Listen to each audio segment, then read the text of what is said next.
The EV Michigan Road Trip, sponsored by LaFontaine Ford Grand Rapids. Continuing our EV Michigan road trip this morning, as more people buy electric vehicles, the need for accessible chargers is growing. Organizations like Consumers Energy are meeting that demand, building hundreds of chargers across the state. Meteorologist Sam Jacks is live from Mackinac City this morning. Sam, you spoke with several people about building chargers.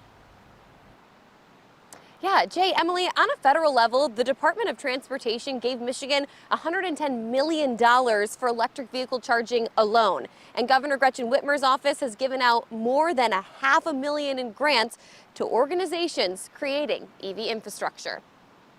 State leaders and business owners are hoping to put Michigan at the forefront of electric vehicle innovation.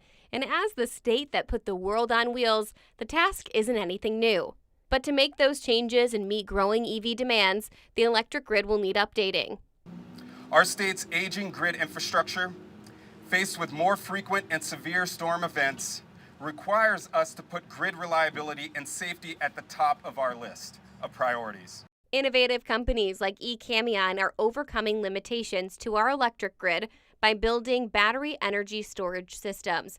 Those systems work independently from the grid and rely on very little power, which makes them ideal for electric vehicles in rural communities. And Consumers Energy says drivers themselves can help offset the load by charging at night. Interesting way to think about it. When you're sleeping, pretty much everything is off in your house. And so that's the perfect time to charge your electric vehicle.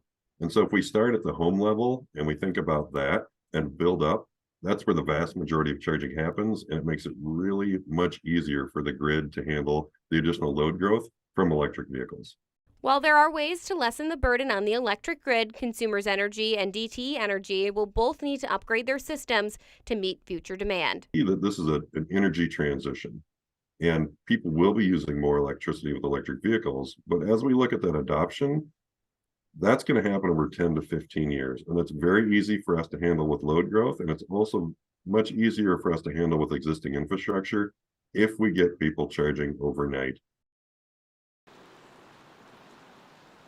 And Hope College students are partnering with Ottawa County leaders right now doing a road study on electric vehicles. They're in phase 2 of the process, looking into the limits Ottawa County currently has in infrastructure and what they need to do to meet future demands. Reporting live from Mackinac City and heading to Port Huron, I'm meteorologist Samantha Jacks.